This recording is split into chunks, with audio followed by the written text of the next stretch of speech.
The courtroom was prepared for a long fight. Both sides had folders full of messages, schedules, and accusations. Lawyers were ready to argue for hours. Everyone expected delays, follow-up hearings, and months of uncertainty. Then the judge asked a simple question: "Can I see the parenting app?" One phone was handed forward. A few minutes later, the judge looked up, closed the file, and ended the case. No shouting. No drama. Just one decision that changed everything instantly.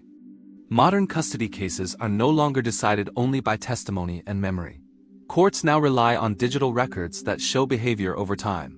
Parenting apps, message logs, and shared calendars quietly document consistency, cooperation, and conflict.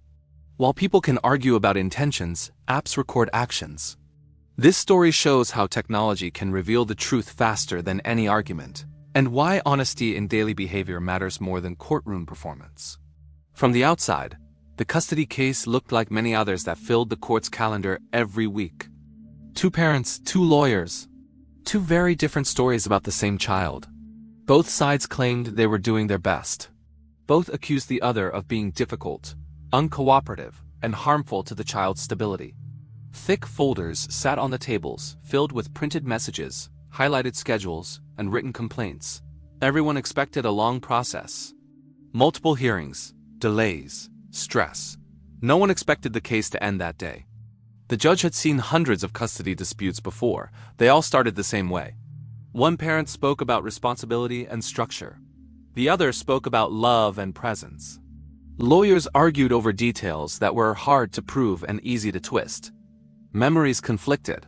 Emotions ran high.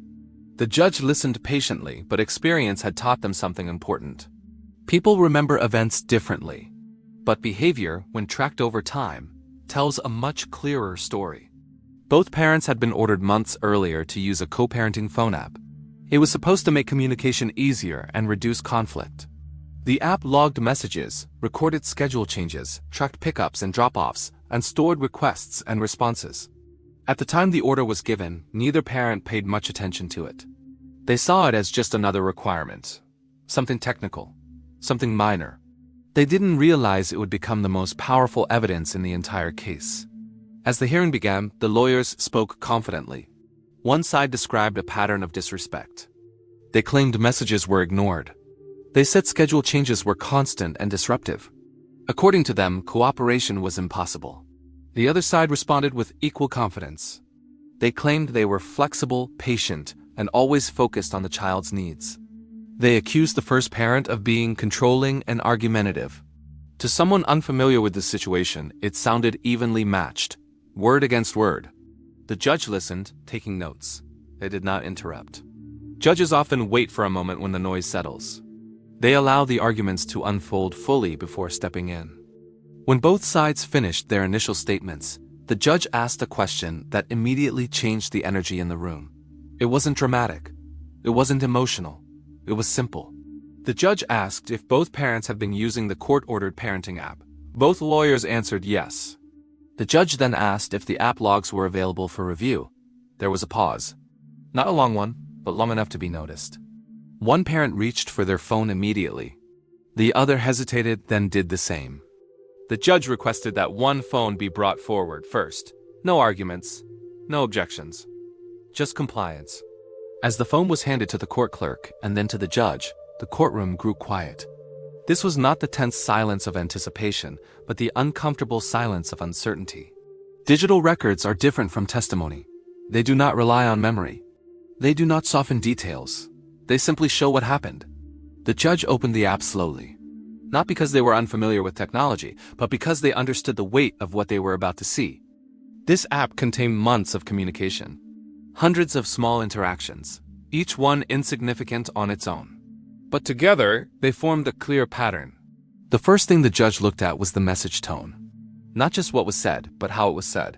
One parent's messages were short, direct, and neutral. They focused on logistics, pickup times, school events, medical appointments. When conflicts arose, the language stayed calm. Requests were polite, responses were measured. The other parent's messages told a different story. They were longer, emotional, often accusatory. Small issues escalated quickly. A late pickup by a few minutes became a long message about disrespect. A simple scheduling conflict turned into a debate about character and intent. The judge did not react. They simply scrolled. Next, the judge looked at response times. The app showed timestamps clearly. One parent responded consistently within reasonable time frames. Even late at night or early in the morning, responses came when needed. The other parent often delayed responses for hours or days, then accused the first of poor communication. The pattern repeated again and again. Then came the schedule history. The judge opened the calendar section. This part of the app tracked agreed-upon custody times and recorded changes. It showed who requested changes, how often, and how those requests were handled. One parent made occasional requests, usually tied to work or school events. The other parent made frequent last-minute changes, sometimes without explanation, sometimes repeatedly for the same time slots. The app also recorded whether requests were accepted, declined, or ignored. This is where the case quietly ended. The judge saw that one parent accepted most requests, even when inconvenient. They offered alternatives when they couldn't agree. They explained their reasons calmly. The other parent declined frequently without explanation or ignored requests entirely. When declines were challenged, the responses became defensive or hostile. What mattered most was not a single message or a single missed pickup. It was consistency. The judge was not looking for perfection. They were looking for patterns. And the pattern was clear. One parent used the app as it was intended, to coordinate, communicate, and reduce conflict.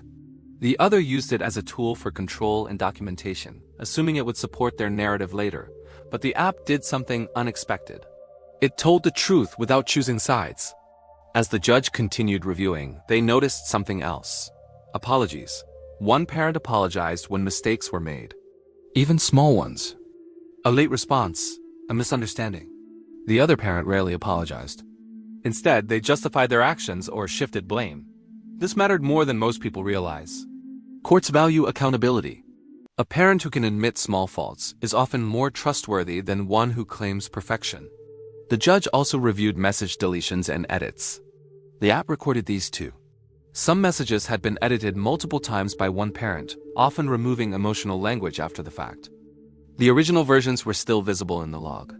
This suggested awareness, not of wrongdoing, but of how behavior might appear later. The other parent rarely edited messages at all. By this point, the judge had stopped taking notes. They were simply observing. The courtroom remained silent. Lawyers who had prepared hours of argument sat still. They understood what was happening. Arguments were becoming irrelevant. The judge then asked to see the other parent's phone. This was not to confirm differences, but to ensure fairness. The second phone told the same story from the opposite perspective. The same messages, the same logs, the same timestamps. There was no dispute about authenticity. At this moment, the judge leaned back slightly. This small physical movement signaled a decision forming. Judges rarely announce conclusions immediately, but experienced lawyers can sense when a case has reached its end. The judge addressed the courtroom calmly. They explained that custody decisions are not based on who speaks better in court. They are based on who demonstrates stability, cooperation, and respect over time. The judge stated that the app provided a clear record of daily behavior, not isolated incidents. They explained that one parent consistently prioritized the child's needs, even when communication was difficult. The other consistently escalated conflict and failed to cooperate, despite claiming otherwise. The judge made it clear that intention matters less than impact. And the impact of constant conflict on a child is significant. The ruling followed quickly. There would be no extended deliberation, no future hearing on this issue. Custody would be adjusted immediately to reflect what the app revealed. The cooperative parent would receive primary decision-making authority. Communication guidelines would remain in place, but violations would carry consequences. The courtroom reacted quietly.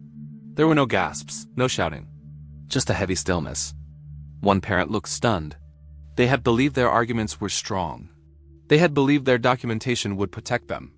They did not realize that the same tool they relied on had documented their behavior too clearly. The other parent did not celebrate. They did not smile. They simply nodded, almost in disbelief. Months of stress, uncertainty, and preparation ended in minutes. Not because they argued better, but because they lived differently. As the hearing concluded, the judge offered a final reflection. They reminded both parents that modern custody cases are no longer decided only by testimony. Technology records patterns that courts could only guess at before. Every message, every delay, every response builds a story over time. The judge emphasized that parenting is not judged by isolated mistakes. Everyone makes those. It is judged by consistency, accountability, and willingness to cooperate. The app did not choose sides. It simply showed who reduced conflict and who created it. Outside the courtroom, the realization settled in fully. The case did not end because of one message or one bad decision. It ended because of hundreds of small choices made day after day, choices made when no one was watching. Choices made when emotions were high, choices that revealed character. This case became a quiet example of how custody disputes are changing. Courts no longer rely solely on emotional testimony. They rely on behavior logs, digital records, and patterns that cannot be argued away. For parents, this changes everything. It means that how you act every day matters more than how you perform in court. For the parent who lost, the outcome was painful. But it was also instructive. That constant conflict, even when justified emotionally, harms credibility. And that technology does not forget tone, timing, or intent. For the parent who won, the lesson was different. Patience matters. Consistency matters. Staying calm, even when provoked, builds a record stronger than any argument. They did not win by being perfect. They won by being predictable, cooperative, and focused on the child. In the end, the judge didn't end the case because of authority or emotion. The case ended because the truth had already been written. It was sitting quietly in a phone app, waiting to be seen. And once it was seen, there was nothing left to argue. When the ruling was announced, the courtroom was silent. The decision felt sudden, but it wasn't. It was built on hundreds of small actions recorded quietly over time. This case became a reminder that in modern courtrooms, consistency matters more than claims. The truth doesn't always come from testimony. Sometimes it's already sitting in your pocket.